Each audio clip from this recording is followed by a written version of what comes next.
casa de Israel, redimidos de las naciones, presenta.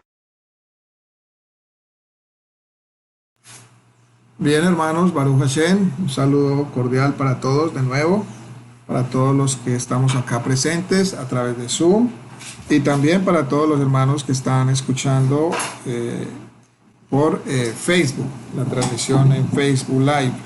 Un saludo para todos y cada uno de ustedes. Bien, procedemos entonces a la enseñanza de esta parashá que toma por nombre Yitro. Yitro significa su excelencia. Yitro era un hombre, un excelentísimo, era un hombre que tenía un rol muy importante dentro de su pueblo, Midian.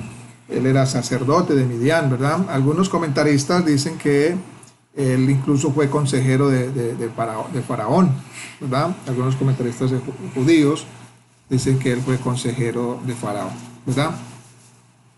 Entonces, la parashá de esta semana empieza precisamente con el verso que dice: y Yitro oyó como Hashem había sacado a Israel de Egipto. Entonces, por eso, la parashá recibe ese nombre, Yitro, ¿cierto?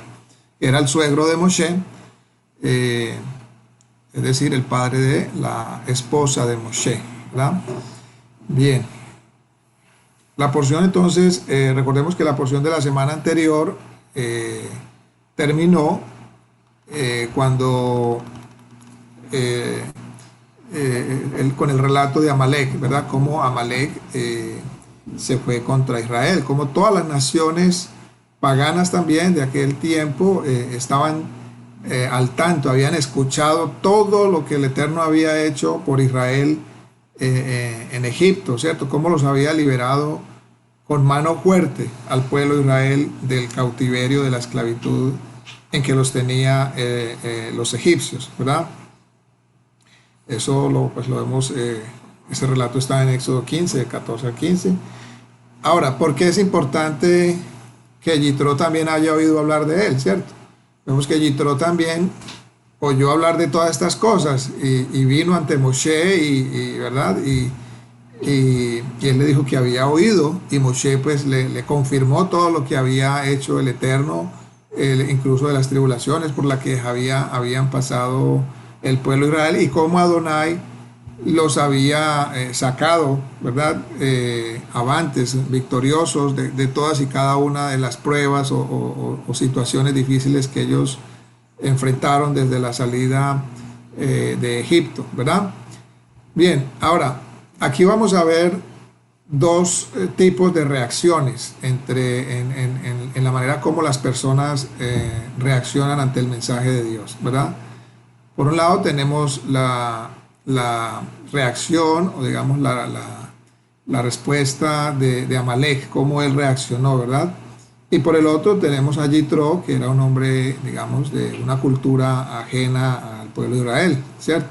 Entonces, por eso es importante ver estas dos, o comparar estas dos, digamos, respuestas de cada una de estas personas o representantes de este pueblo. Entonces vemos que en primer lugar se presenta a Yitro, el suegro de Moisés, como el sacerdote de Madián, ¿verdad? Y como descubrimos por sus palabras, él era un sacerdote universalista, pagano, ¿cierto? Es decir, él estaba abierto a abrazar cualquier deidad que conociera. Por eso él dice que Adonai es más poderoso que todos los demás dioses, ¿no es cierto? O sea, él estaba abierto, ¿no? a todos los dioses paganos de las demás culturas. Eso incluso lo dice Mejiltá Yitro 1.1. Ahora bien, aquí vamos a ver la parte interesante de esta historia. Todas las naciones paganas habían escuchado de cómo Israel salió de Egipto, pero aquí la Torá, como les decía ahora, nos informa de dos reacciones diferentes. Primero, tenemos la reacción de Amalek. Dice el verso de Deuteronomio 25:18, Amalek no temió a Hashem, no tuvo temor de Hashem. Aquí vemos una reacción. Él escuchó todo el poder del Eterno, todo lo que el Eterno había hecho por su pueblo, pero él, aún así, él no temió, ¿cierto? Y luego dice en Éxodo aquí 17:8, dice, y peleó contra Israel. Es decir, como no tuvo temor del Dios de Israel, entonces dijo, seguramente dijo para sí mismo, este Dios conmigo no va a poder, ¿cierto? Y se fue a pelear contra el pueblo de Dios, ¿cierto? Ahora vemos por otro lado la reacción de Yitro.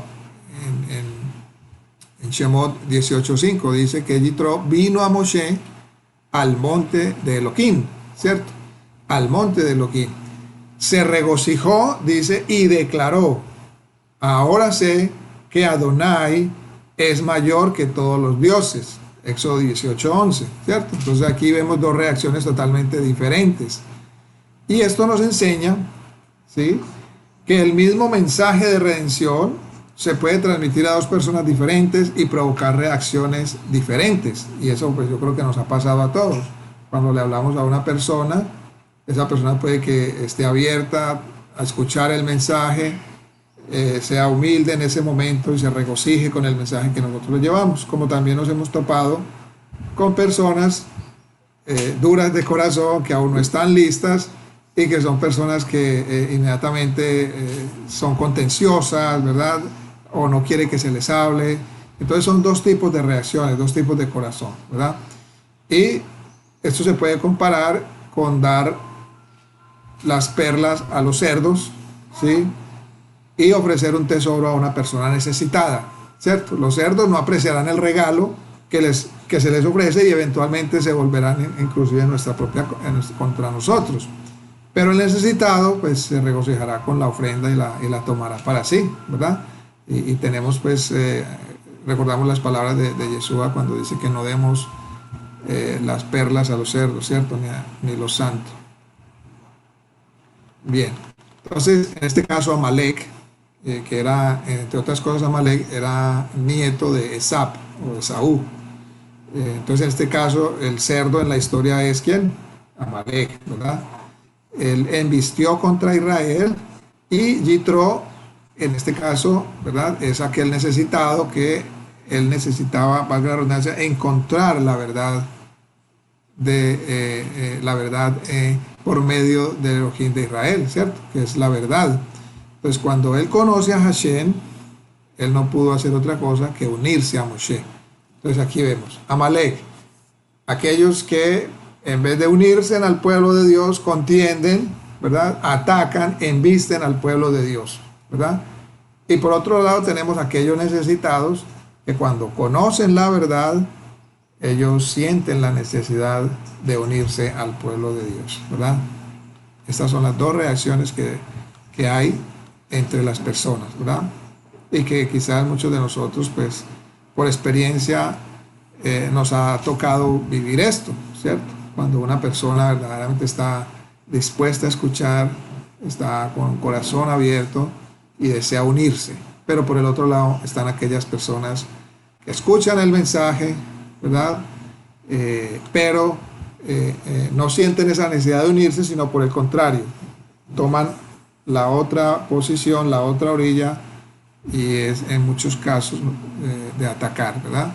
De atacar lo que nuestra fe, nuestra emuná, lo que hemos aprendido. Entonces empiezan a atacar, empiezan a hacer burla, ¿verdad?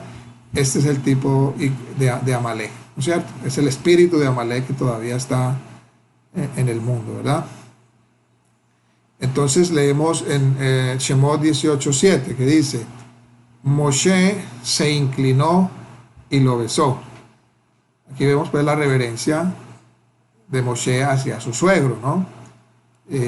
Está escrito en la Torá, y yo creo que esto también es para nosotros, porque sobre todo en el mundo occidental, cuando se ha perdido el respeto, tanto respeto en estas últimas generaciones, por los mayores, por los maestros, por los ancianos, dice la Torá, al anciano honrarás y delante de las canas te levantarás, ¿cierto? Y eso se ha perdido mucho. Aquí vemos a un Moshe que se inclina ante un anciano, en este caso era Moshe su suegro, y lo besó, ¿verdad? Vemos pues la humildad de Moshe, que a pesar de que Yitro era un hombre que digamos tenía una cultura extraña, porque él así lo dijo cuando le puso nombre a su hijo Gereshón, extranjero, extraño, en tierra ajena, ¿verdad? Pero Yitro lo recibió. Recordemos ese encuentro cuando Moshe llega allá pasando por un desierto, vestido como un egipcio, y Yitro lo recibió en su casa, ¿verdad? Le dio trabajo, es más, le dio a su hija. Y aquí vemos a un Moshe totalmente agradecido, agradecido con su suegro, se inclina, lo besa, ¿verdad? Es más, atiende su consejo.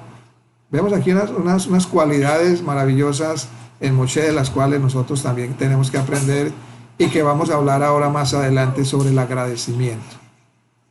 Bien, entonces,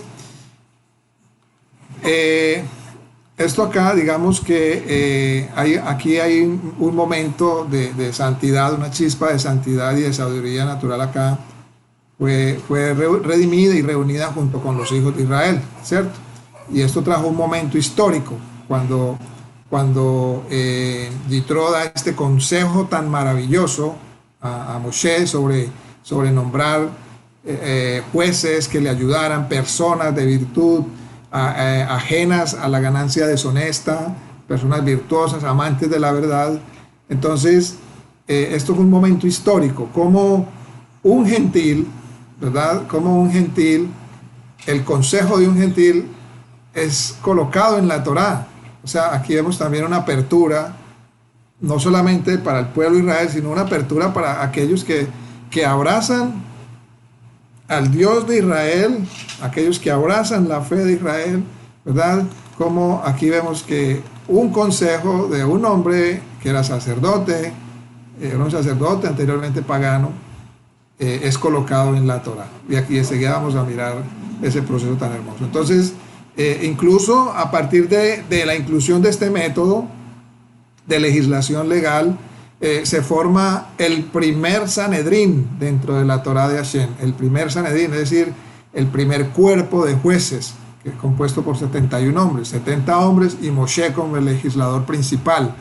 Y de ahí en adelante continuó esta tradición en Israel de la constitución de un Sanedrín, un cuerpo principal de jueces que iban a legislar sobre todo el pueblo de Israel. Hoy en día no hay Sanedrín porque no están dadas las condiciones, pero muy seguramente el Sanedrín se restablecerá de nuevo a través del Mashiach.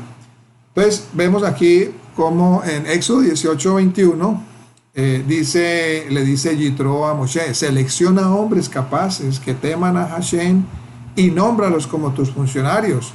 Y dice verso 18:24, y Moshe escuchó a su suegro e hizo todo lo que dijo, ¿verdad? Aquí vemos pues como el consejo de Yitro fue tenido en cuenta por Moshe y luego fue confirmado por Hashem. Muy importante, porque el mismo Yitro le dijo: y si Hashem te lo confirma. Y más adelante vemos cómo el Eterno coloca el espíritu, su espíritu sobre esos 70 hombres y todos empiezan a profetizar, ¿verdad? Entonces ahí vemos la confirmación de este momento, ¿cierto? La confirmación de este momento. Entonces, como es típico también de la narrativa hebrea, nuestra sección de la Torá en este Shabbat, si uno la lee sin pensar, incluso pareciera que estuviera fuera de orden. Muchos aspectos en la Torá no son cronológicos, o sea, no están ordenados cronológicamente. Por ejemplo, en Shemot 18:5 habla de que Yitro está llegando al desierto en el monte de Dios, mientras que en el 19:1 da la indicación de que el campamento en el monte de Hashem vino más tarde. De hecho, el orden de la narración aquí, como les decía, no es estrictamente cronológico, pero esto es instructivo. Vemos que la palabra de Dios está en una dimensión totalmente eterna, en donde no hay pasado, presente ni futuro, pero acá está escrita de esa manera para instruirnos a nosotros. Entonces la orden se da principalmente para resaltar esas diferencias entre Amalek, el enemigo eterno de Israel, y los ceneos, o sea, la descendencia de Yitro, porque Yitro era ceneo, que se hicieron amigos del pueblo escogido de Hashem, dice Primera de Samuel 15:6, y Jueces 4:11, donde Yitro, se dice allí que él era ceneo, de la descendencia cenita, ¿cierto?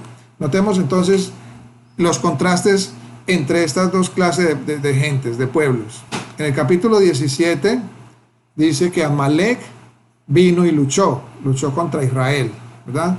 En el capítulo 18 dice que Yitro vino y trajo la paz. En el capítulo 17, Moshe escoge hombres para la guerra, obviamente para defenderse contra Amalek. Pero en el capítulo 18 dice que Moshe eligió hombres para resolver, o sea, para pacificar, resolver contiendas, disputas entre el mismo pueblo, ¿verdad? En el capítulo 17 dice que Moshe se sentó sobre una roca. En el capítulo 18 dice que Moshe se sienta para juzgar. En el capítulo 17 dice que las manos de Moshe eran pesadas, ¿cierto? Y por eso tuvo que tener la ayuda. En el capítulo 18 dice que las responsabilidades de Moshe son pesadas. Y en el capítulo 17 dice que la guerra contra Amalek durará de generación en generación. Y en el capítulo 18 dice que todas las personas irán en paz. Entonces aquí vemos las dos, digamos, características, digamos, de dos personas diferentes, de las actitudes de las personas, ¿cierto? Unas traen contienda, guerra, traen pesadez, traen disputa de generación en generación, mientras que otras personas vienen a traer paz, ¿verdad? A ser pacificadores, ¿sí? A influir sobre la paz en las personas. Entonces ahí vemos dos características diferentes en las personas, ¿cierto? Y eso lo tenemos que analizar también para nosotros mismos, ¿no es cierto? ¿Qué estamos trayendo a los demás? ¿Cierto? ¿Qué estamos trayendo a los demás? Estamos trayendo disputa, división, guerra entre nosotros, pesadez en las personas, estamos colocando más pesadez en las personas, ¿verdad? Estamos siendo problemáticos con las personas, causando guerra, división. O por el otro lado tenemos la actitud de Yitro de traer paz, de ser pacificadores, de resolver, en vez de incrementar las disputas, resolver las disputas, tratar de ser pacificadores, como dijo nuestro santo maestro: dichosos los pacificadores, porque ellos serán llamados hijos de Dios. Entonces, cuando llega Yitro, incluso recordemos que los ancianos junto con Aarón vienen a ofrecer sacrificios juntos. Ahí vemos la unidad, y a comer una comida del pacto. Ahí vemos una comida de bendición, una comida de amistad, una comida de hermandad, ¿verdad? Ahí vemos las dos actitudes tan diferentes. Ahora, ¿cuál es el punto acá?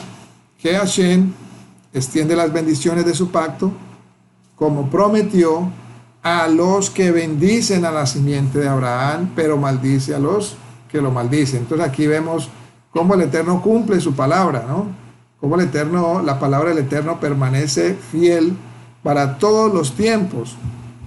Y en otras palabras, Moshe, al ordenar los eventos de la historia, en el orden que lo hace, enfatiza que el pacto que el Eterno hizo con Abraham está vivo y vigente, siendo cumplido debido a la fidelidad del Eterno, a su propia palabra, ¿verdad? Y por eso cada día confiamos, y nuestra fe, nuestra emuná debe ser más firme, confiando plenamente en que las promesas del Eterno se cumplen. Además, el hecho de que en la parashá esta parashá también menciona la entrega de las 10 palabras, ¿cierto? Lo que conocemos como los 10 mandamientos en el capítulo 20. Entonces también muestra el deseo acá de la antigua comunidad de Israel de vincular la entrega de la Torá en el Sinaí con la promesa de Abraham, ¿verdad? Entonces, en lugar de contrastar los dos, como han hecho a menudo los teólogos, el texto bíblico acá hace todo lo posible para mostrar que los dos pactos son en realidad partes de un todo único, es decir, el pacto que el Eterno hizo con Abraham y el pacto acá de Sinaí. Luego viene el pacto, la alianza que el Eterno hizo con Yeshua, por medio de Yeshua, que incluye a todos estos pactos. No los excluye, como teológicamente se nos había enseñado. No los excluye, por el contrario, los incluye, ¿verdad? La Torá, entonces, para todos aquellos que participan de la fe de Abraham en el Eterno, la Torá se les da como una luz para el camino, lumbrera, ¿verdad?, a nuestro camino, que es una normativa amorosa mediante la cual se debe vivir la vida, ¿verdad? La Torá no vino a nosotros para imponernos cargas, para esclavizarnos como se nos enseñó, o para maldecirnos como erróneamente se nos enseñaba. No, la Torá vino para mostrarnos un camino excelente, ¿verdad? Un camino dispuesto para caminar hacia el Eterno, después de haber sido redimidos y justificados, ¿verdad? Por eso el Eterno no entregó la Torá en Egipto, porque el pueblo era esclavo, ¿verdad? No podía entregarle la Torá a un pueblo esclavizado, ¿cierto? La Torá era para un pueblo que ya había sido liberado, para mostrarle a un pueblo la manera de andar como hombres libres. Entonces la Torá no se nos entrega, la Torá no es para el pecador, claro, en el sentido de que para el transgresor la Torá sí lo va a condenar y va a ser una maldición, por supuesto, por su desobediencia. La ira de Dios viene contra esa persona. Sus propios pecados alcanzan su cabeza, ¿verdad? Entonces, un esclavo no puede soportar la Torá, pero para hombres libres, la Torá es para hombres libres, es decir, para que caminen, para que conozcan el camino de Hashem, ¿verdad?, que les va a traer y incrementar esa paz que ya les había dado por medio de haberlos liberado de la esclavitud. Esa es la diferencia que nosotros tenemos, ¿no? La diferencia digámoslo así, de enseñanzas o de teologías que el Eterno nos está restaurando en estos tiempos para nosotros, ¿verdad? Entonces la Torá se da como una luz para el camino, una alajá, una normativa amorosa mediante la cual se debe vivir la vida, ¿verdad? Y para aquellos que maldicen a Hashem y su pueblo, sin embargo, pues la Torá es una carta que contiene un veredicto de culpabilidad y una sentencia de condena, obviamente. Sutilmente, nuestra sección de la Torá pues nos presenta este contraste mediante la justaposición acá entre los amalecitas y los ceneos, ¿cierto? Aquí vemos pues la diferencia, que para unos la Torá fue, digamos, condenación, porque el Eterno dice que borraría de la faz de la tierra la memoria de Amalek, pero aquí vemos a otro pueblo siendo bendecido, en el caso de Yitro, como cabeza de ese pueblo, siendo bendecido, ¿verdad? Por el Eterno, como lo muestra acá la Torá. Otro punto importante acá, hermanos, que cabe resaltar, y como suele ocurrir cuando un gentil hace conversión al Elohim de Israel, él acá se cambió el nombre, se le cambia el nombre de Yitro. Su nombre, cuando uno mira el nombre Yitro en el hebreo, viene de una raíz que era Yeter, Éxodo 4:18. Luego él recibe una Bab, ¿cierto? De que esta Bab es del santo nombre, o sea, esta Bab está en el nombre de las 4 letras, el nombre del Eterno, y se convierte en Yitro, su excelencia. Y así como Abraham siempre se le conoce como Abraham y no Abram, Yitro también se conoce como Yitro y no Yeter, ¿verdad? Entonces vemos ahí pues en todo esto un juego muy hermoso que muestra la transformación y la conversión de un hombre gentil que adoraba también otros ídolos. Aquí hay un verdadero volverse a Dios, ¿verdad? Un verdadero volverse a Dios, es decir, una teshuvah, un arrepentimiento, es el prerequisito más importante para poder recibir el reino de los cielos. Si no hay arrepentimiento genuino, teshuvah o shuvah, como se dice en hebreo, si no hay el deseo de volverse al Eterno, ¿verdad? Pues no se podrá recibir el reino de los cielos. Si no hay un sentido profundo interno de querer cambiar, de querer ser transformado, pues realmente no se va a poder percibir el reino de los cielos, no se va a poder entrar en el reino de los cielos. Incluso los sabios dicen que recitar el Shema Israel, Adonai Eloheinu, Adonai Echad, que en el libro de Deuteronomio viene después del decálogo, o sea, de las 10 palabras, equivale a aceptar el yugo del reino de los cielos. Es decir, que Dios es único y uno, que fuera de Él no hay absolutamente nada, absolutamente nada. Todo lo que hay fuera de Dios es vanidad de vanidades, ¿cierto? Por tanto, entonces encontramos que Yeter o Yitro recibió un nombre que en gematría significa la Torá, o sea, HaTorá, como en el versículo de Deuteronomio 4:44 que dice: esta es la Torá que Moshe presentó a los hijos de Israel. Entonces aquí vemos cómo el nombre que recibió Yitro o Yeter anteriormente equivale a la palabra HaTorá. El sacerdote pagano fue elevado al nivel de Torá, como decíamos ahora, porque ciertamente la instrucción que le dio a Moshe se convirtió en Torá. Fue escrita allí y fue aplicada también y fue confirmada por el Eterno. Ahora, veamos en qué consistió, ampliando más, esta instrucción que condujo a un liderazgo ordenado. El mensaje obvio del capítulo, entonces, donde habla de esta instrucción que da Yitro, gira en torno al tema de un liderazgo, ¿cierto? De un ordenamiento, y para eso se necesitan personas capaces, ¿verdad? Personas desinteresadas, personas que sean amantes de la verdad, personas que sean aborrecedoras de las ganancias deshonestas, para que haya un buen liderazgo. Y como hoy día lo sabemos y lo experimentamos, en las naciones hay un liderazgo totalmente corrupto.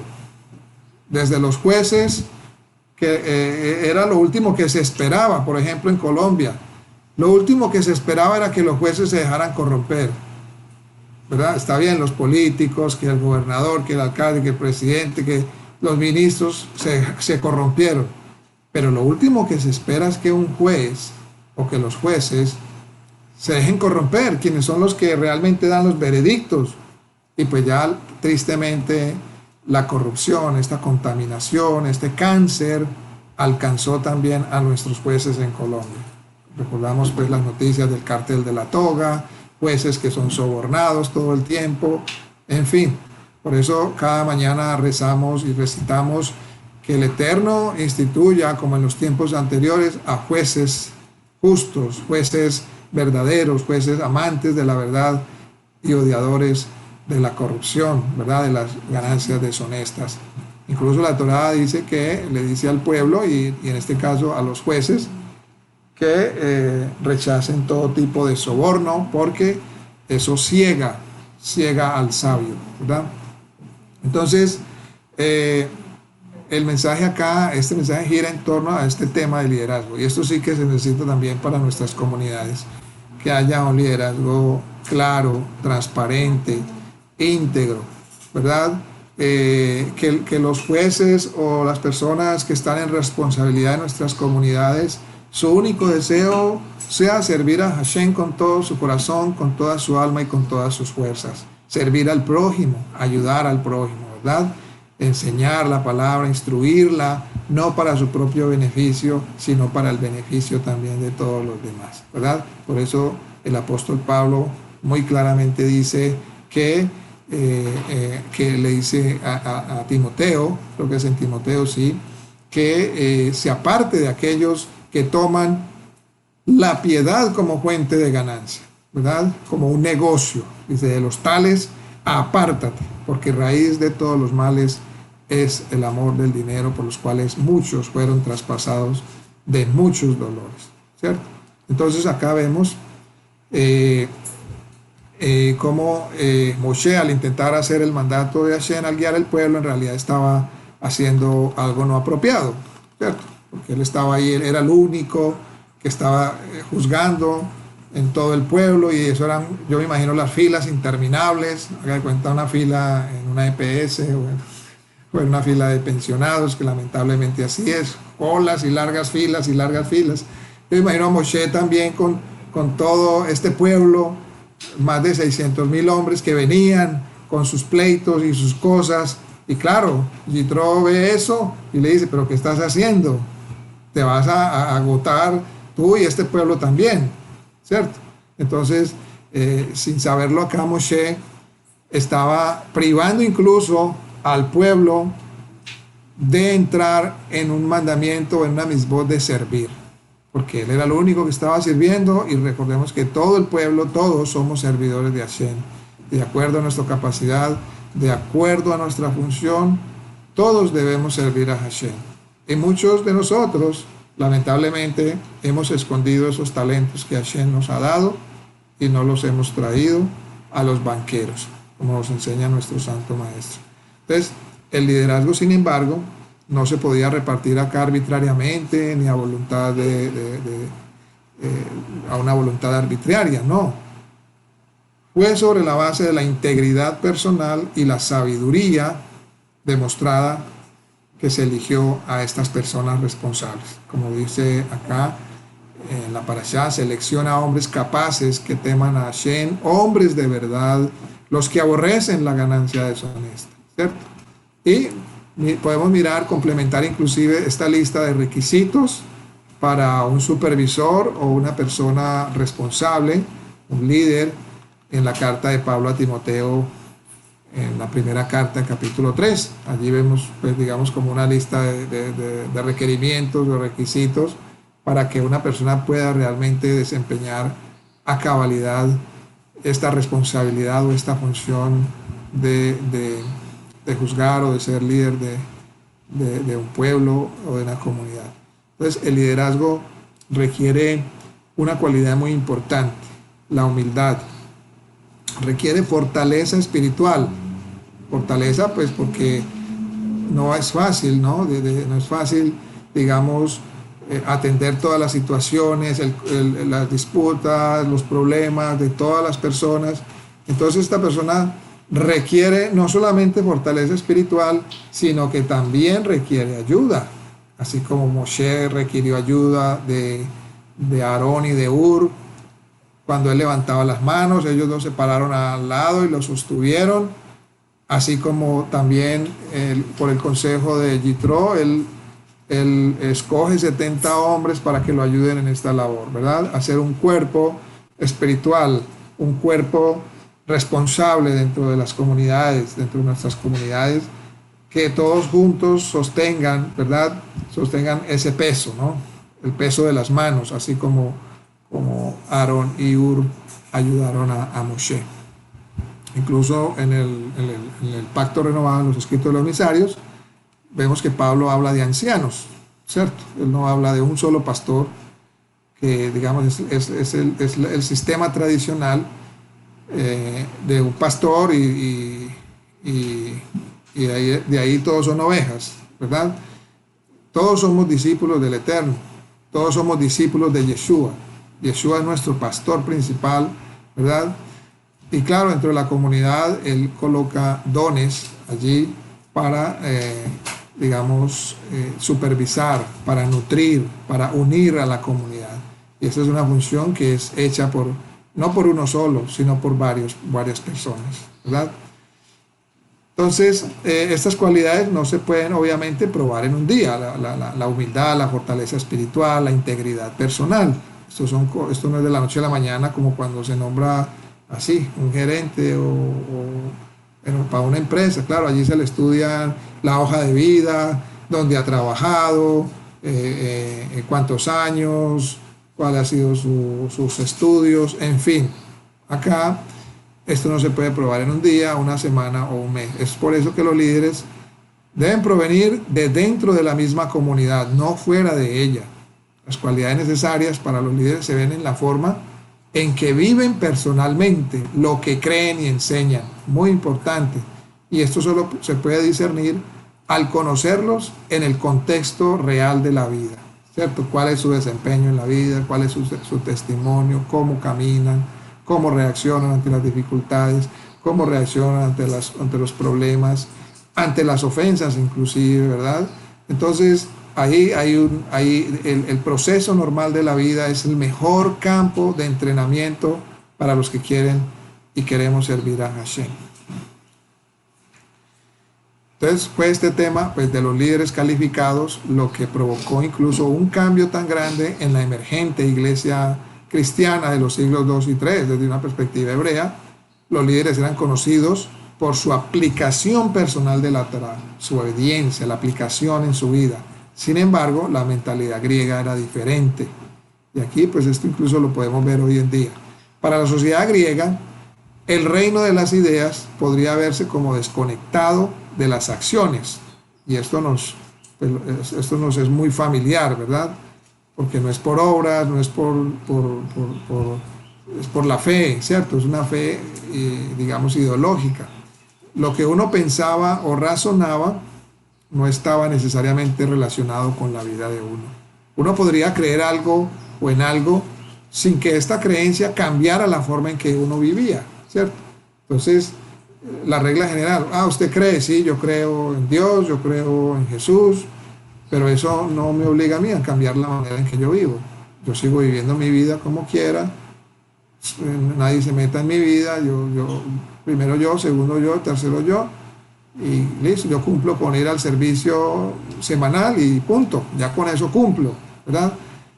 Pero no había una aplicación real, incluso, y no solamente en la teología cristiana, sino también en todo, yo digo en todos los ámbitos, ¿no? En todos los ámbitos espirituales, religiosos, incluso en el que estamos, en este contexto, que bendito sea el Eterno, estamos recibiendo una enseñanza fresca, una enseñanza maravillosa que nos está llevando verdaderamente a tener un compromiso serio con el Eterno, con su palabra, con las enseñanzas del Mesías y con nuestras comunidades, ¿verdad? Entonces, a medida que en la historia la iglesia cristiana se fue emergente, se fue poblando cada vez más de gentiles, esta perspectiva platónica, que lo hemos venido enseñando también en los forjadores del cristianismo, se convirtió en la norma para seleccionar líderes y maestros. Aquellos que fueron educados en las academias griegas fueron naturalmente presentados como los principales maestros sobre la base de su educación, o sea, su conocimiento académico. Y esto significaba que se buscaba entonces a las personas con credenciales, independientemente de si eran conocidas dentro de la comunidad. Y allí pues se empezó entonces a fallar. Entonces la cuestión clave era que los criterios para los líderes habían cambiado de una demostración de sabiduría en la vida a la cantidad de tiempo que uno había estudiado en las academias. Y esto no niega pues que se puede aprender mucho de maestros y predicadores fuera de la comunidad, pero uno debe tener mucho cuidado al tomar decisiones importantes y cambios en la vida basados en lo que dice o enseña un líder desconocido. Y una de las cualidades mentales divertidas de la comunidad judía es que el maestro es parte de la vida. Y esto es lo que significa el dicho de Pirkei Avot, donde dice Yoshua ben Perajía y Nitai el Arbelita recibieron la tradición de ellos, Yosé ben Yoeser y Yosé ben Yohanan. Yoshua ben Perajía, que eran sabios, maestros del pueblo judío, dijo: consíguete un maestro, adquiere un colaborador y juzga a todos los hombres en la escala de méritos, ¿verdad? Vemos que en el pueblo judío podemos aprender esto, que un maestro era parte de la vida, de la comunidad, de la vida incluso individual de una persona. Conseguirse un maestro, un colaborador, ¿verdad? Adquirir un colaborador era bien importante, ¿verdad?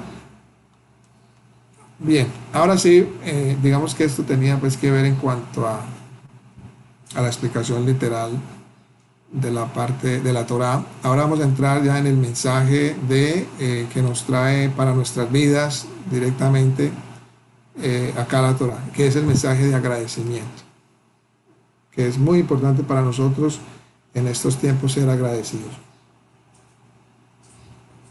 Y como explicamos ahora, vimos pues cómo Moshe fue agradecido con su suegro, lo recibió, se inclinó, lo besó, lo atendió, ¿verdad? Moshe era un hombre muy agradecido. Dicen los sabios incluso que en Egipto él no juzgó el Nilo, que era considerado un dios. Fue Aarón el que tocó el Nilo y se convirtió en sangre, hizo venir las ranas, que no fue Moshe.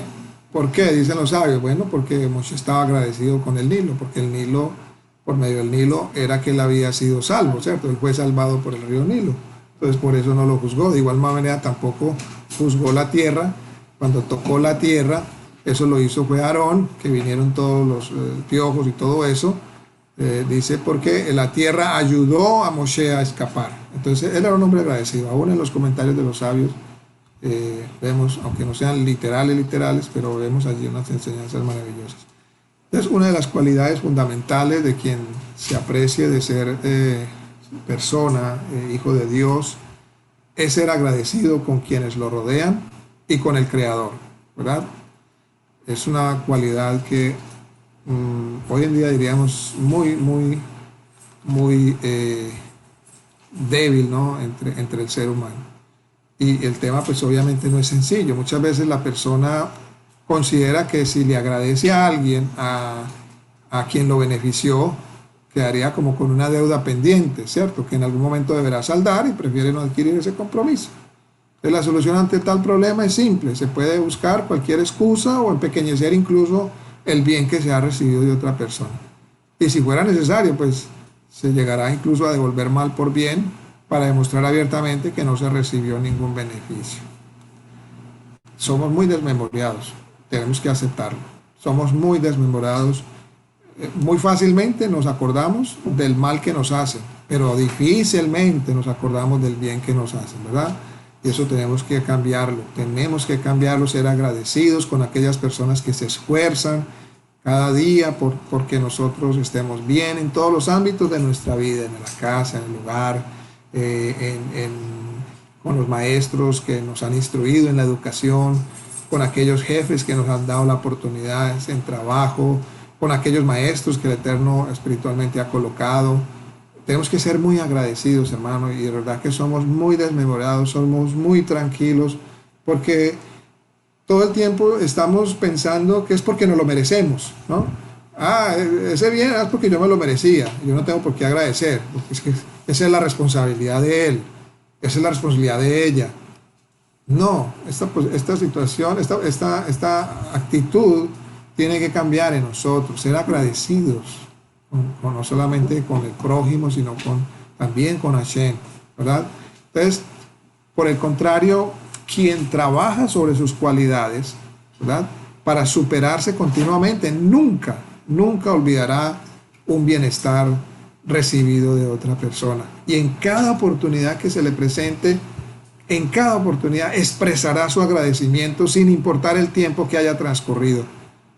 Y no creamos que estos conceptos son necesarios solamente para convivir con la sociedad en forma normal. Esto en realidad, hermanos, comienza por casa, por el hogar de cada uno de nosotros. ¿Qué haría usted, por ejemplo, si tuviera el mérito de encontrarse con el profeta Elías? ¿Cierto? Seguramente le pediría que le explicara alguno de los secretos de la Torá, o quizás optaría por preguntar cuáles son los criterios con los que Hashem se conduce en la dirección del universo. Sin embargo, vamos a ver acá una cita en el Talmud bien interesante, llevamos 63, comenta que el Rab Yosé se encontró con el profeta Elías y le preguntó: está escrito en la Torá que la mujer es la ayuda del hombre. ¿En qué lo ayuda?, preguntó el Rabí Yosé al profeta Elías. Y el profeta Elías le respondió: el hombre trae trigo a su hogar, ¿acaso come el trigo crudo? El lino que trae lo viste en bruto. Es la mujer quien ilumina sus ojos y lo sostiene sobre sus piernas. Rabí Yosé optó por formularle una pregunta al profeta cuya respuesta aparentemente cualquier niño conoce: ¿en qué lo ayuda? ¿Cierto?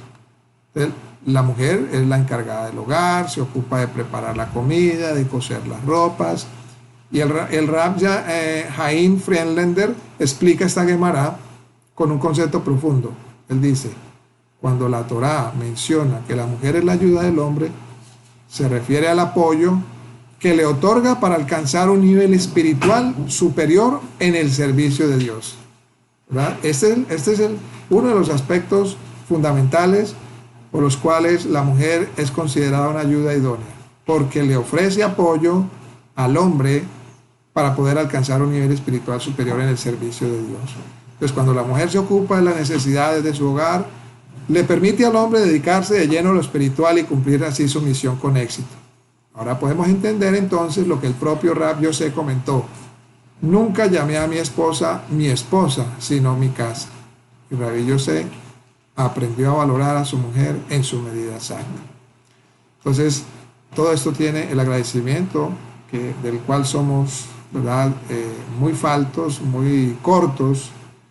Tiene que empezar por nuestra casa, nuestro hogar, y extenderse hacia los otros campos de nuestra vida, ¿verdad? Y también para la mujer, ¿cierto? Porque la mujer también debe entender y comprender a su esposo, debe agradecer en cuanto a las tareas o al rol o a la función que el Eterno ha dado al hombre y que el hombre cumple a cabalidad y cumple con amor. Eliyahu, el profeta, le enseñó a Rab Yosef, según esto que acabamos de leer del Talmud, el valor de su esposa no fue solo para que lo supiera en su corazón, sino para que lo expresara en toda circunstancia propicia y para que así se pudiera elevar espiritualmente aún más. ¿Por qué? Porque quien comprende que el otro le agradece por lo que le brindó, buscará una nueva oportunidad para beneficiarlo. Cuando somos agradecidos y damos las gracias, ¿verdad?, esa persona, ¿verdad?, tomará una actitud y por el contrario, en vez de no hacer otro bien, por el contrario, se esforzará nuevamente por beneficiar de nuevo a esa persona. Por supuesto, no lo hacemos con la intención de que, bueno, voy a darle gracias para que me vuelva a beneficiar, no. Pero es una actitud natural, es una actitud espontánea que cuando agradecemos, el otro estará dispuesto nuevamente a ayudarnos, a bendecirnos con su labor o con su función. Si alguien no lo cree así, que observe cualquier factura de venta en el comercio. ¿Qué dice una factura? En la parte de abajo está escrito, gracias por su compra, ¿verdad? ¿Por qué? Porque es el sistema que se utiliza para que el comprador, ¿qué? Vuelva, ¿no es cierto?, a ese almacén o tienda para efectuar una nueva adquisición. Y esto es ser agradecido. Gracias por su compra. Entonces, claro, para que la persona vuelva. Entonces, el enemigo fundamental que provoca que la persona no sea agradecida es el acostumbramiento. Y en nuestro ejemplo se podría escuchar, todas las mujeres preparan la comida, la ropa para sus esposos, es cierto, pero no por eso se debe ser desagradecido. Das las gracias a tu pareja o a tus hijos cada vez que recibes algo. La persona debe estar atenta continuamente para poder reconocer y expresar el agradecimiento por todo lo que recibe. No debe tener en cuenta si el que otorgó el bien lo hizo por algún interés personal o en forma desinteresada. El agradecimiento a Dios y a los que nos rodean debe ser la base de nuestra vida, ¿cierto? No ponerse a razonar, bueno, ¿y por qué lo haría? Ve, ¿y esto qué le pasó? ¿O esta qué le pasó hoy?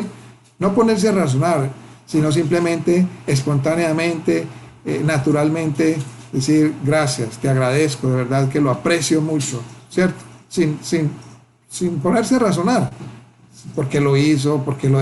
No dejar que entre en nuestra mente esos razonamientos, porque entonces la mente nos va a engañar y nos va a llevar a tener otra actitud diferente a ser agradecidos. La Gemara comenta en Berajot 58, dice, un buen invitado, ¿qué dice? ¿Qué dice un buen invitado? Supongamos que usted lo invitan a una recepción, a una fiesta o a una cena, por decir algo, a una casa, ¿cierto? ¿Qué dice el buen invitado?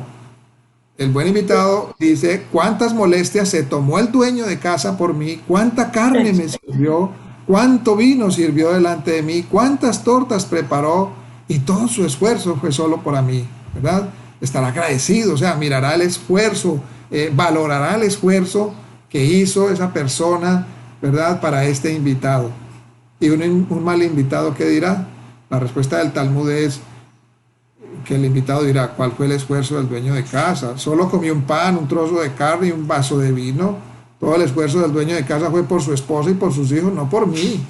Esa es la actitud y la reacción del mal invitado, ¿no? Del que no es agradecido. Y analicemos lo que sucede. El dueño de casa prepara una comida para toda su familia, invita a alguien en particular a compartir esa comida. ¿Por qué lo hace? Desea que el invitado se sienta a gusto y por supuesto que su familia disfrute también lo que él ofrece. El buen invitado agradece por todo lo que recibió y por la honra que le brindaron. Al mal invitado, en cambio, su óptica negativa lo lleva a la conclusión de que el dueño de casa pensó solo en su familia y que simplemente agregó una porción más para él y punto. Eso pensará el mal invitado. No valorará el esfuerzo que esta persona hizo, ni siquiera dará las gracias. Y este ejemplo del Talmud se puede aplicar para todas las circunstancias de la vida. Se puede observar todo lo que sucede desde dos ópticas, desde dos ángulos, desde dos puntos de vista. La persona correcta le agradece a Hashem por todo, absolutamente todo lo que existe en el mundo y que lo beneficia. Para él todo lo que Hashem creó fue exclusivamente para su provecho personal y le agradece por todo. En cambio, quien observa todo en forma negativa no disfruta de la creación, ya que él se considera como un integrante más y no valora todo lo que recibe. Esos son los dos ángulos, los dos puntos de vista. Entonces aquí viene la reflexión, en cuál ángulo estamos nosotros. Y estos conceptos son más válidos aún en la vida matrimonial, ¿cierto?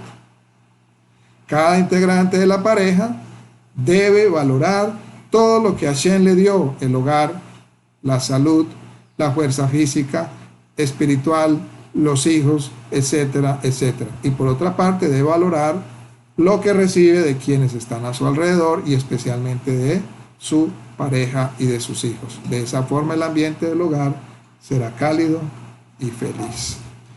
Sucede en muchos casos que la persona se acostumbró, Baruch Hashem, a muchas cosas placenteras en su vida. Piensa que es normal que así suceda. Como nunca le faltaron, pues no valora lo que recibe. Solo piensa en lo que le falta y por eso no encuentra la alegría. Y debemos valorar todo lo bueno que poseemos y no exagerar las situaciones problemáticas que se pueden presentar. Debemos saber aceptarlas porque son para nuestro bien, aunque a veces resulte difícil comprenderlo, y con seguridad que nuestra vida será distinta si recordamos que es un gran mandamiento estar siempre con alegría. Seamos sinceros. ¿Quién de nosotros sabe agradecer de verdad a quienes nos beneficiaron en alguna oportunidad? ¿Quién tiene presente a su maestro también, por ejemplo? Este es un ejemplo muy actual, por ejemplo. ¿Quién tiene presente, por ejemplo, a su maestro que lo inició en el camino de la Torah manifestándole su afecto y reconocimiento? Yo creo que ya lo olvidamos, ¿cierto? ¿Quién fue el que nos inició en este camino tan maravilloso? Yo creo que ya hasta lo hemos olvidado, ¿verdad? No lo hemos vuelto a llamar ni decirle cómo está su salud, a saber cómo le ha ido, ¿no? En qué podemos incluso ayudarle. No, nos olvidamos, ¿verdad? Ya no volvimos a recordar quién fue el que el Eterno usó para traernos a esta realidad tan hermosa en la que estamos nosotros hoy día, ¿cierto? Entonces, esto es un ejemplo, pues, para reflexión, ¿no? No para condenar ni culpar a nadie, por supuesto, sino es para traernos a la reflexión. ¿Quién agradece, por ejemplo, a Hashem por todo lo que nos brinda continuamente? Lo estamos aprendiendo, Baruch Hashem, ¿verdad? Y tomamos este ejemplo del pueblo judío, que incluso los sabios dicen que hay que bendecir a Hashem mínimo 100 veces al día. Bendecirlo por todo, por todo lo que Hashem provee, en todo y por todo, ¿cierto? Entonces, estamos tomando esta maravillosa cualidad del pueblo judío y estamos aprendiendo verdaderamente a bendecir al Eterno por todo lo que nos da continuamente. Entonces, la sociedad moderna pues no ayuda a vivir con esta base fundamental de la existencia del ser humano, que es el ser agradecido. Por el contrario, somos muy educados con conceptos tales como, bueno, es que esto te corresponde hacerlo a ti, ¿cierto? O recuerda cuáles son tus obligaciones y responsabilidades, ¿cierto? Para eso somos demasiado educados, olvidando las obligaciones o responsabilidades que nos competen a nosotros mismos hacer por el bienestar que recibimos de los que nos rodean. Entonces, ser agradecido no es una buena cualidad solamente, sino la obligación, el deber elemental de quien se precie de ser una persona, y en este caso un hijo de Dios. En una oportunidad, una persona se presentó ante el Hatán Sofer, un sabio del pueblo judío, y le faltó al respeto con frases ofensivas delante de sus alumnos. El rabino se calló y luego que esa persona se retiró. Y esto es pues muy importante, es también esta actitud del rabino. No se puso a comprender, no le devolvió a sus ofensas otras ofensas, él simplemente cayó, ¿cierto? Enmudeció. También una cualidad que también nos falta mucho pulir, que el Eterno la pula en nosotros, porque todavía abrimos nuestra boca porque nos sentimos ofendidos, ¿cierto? Y entonces inmediatamente abrimos nuestra boca para defendernos, ¿cierto? El rabino cayó y luego que esa persona se retiró, entonces el rabino les dijo a sus discípulos: no sé qué es lo que quería esa persona, nunca le hice un bien. De sus alumnos lo corrigieron: rabino, habrá querido decir ningún mal, que usted no le hizo ningún mal y por eso lo ofendió. El rabino les respondió: no me equivoqué. Deben saber que es difícil ser agradecido. Cuando alguien recibió alguna vez un bien, cree que realmente lo merece, y si en otra oportunidad no lo recibe, se ofende porque no le dieron lo que correspondía. Por eso mi expresión: nunca le hice ningún bien. Así es la naturaleza del ser humano y hay que trabajar sobre uno mismo para poder corregirlo. Entonces, este punto adquiere una relevancia fundamental en la paz del hogar. ¿Cuántos matrimonios se destruyen porque solo se observan los defectos del otro, sin analizar sus virtudes y por olvidar el concepto del agradecimiento?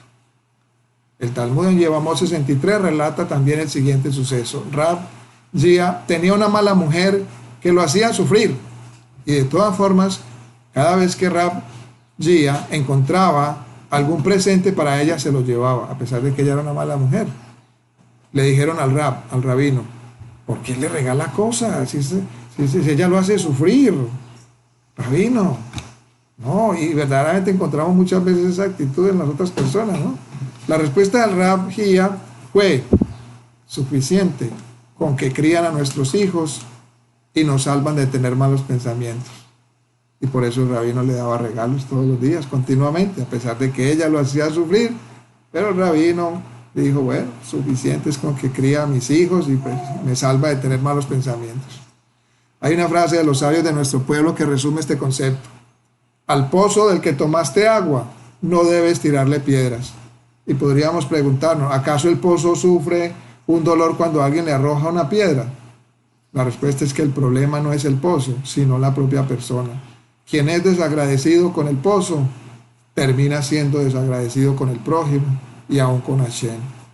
Entonces la propia Torá nos enseña este concepto. Las 10 plagas con las que Hashem castigó a los egipcios fueron por intermedio de Moshe, con excepción de la plaga de la sangre, de los sapos y de los piojos que fueron llevados a cabo por Aarón. ¿Por qué? Y Rashi nos aclara el tema en Éxodo 7 sobre el verso 19, ¿verdad? En el verso 19 dice: debido a que el Nilo había protegido a Moshe cuando había sido arrojado en él, por eso no correspondía que fuera castigado por su mano en la plaga de la sangre y las ranas.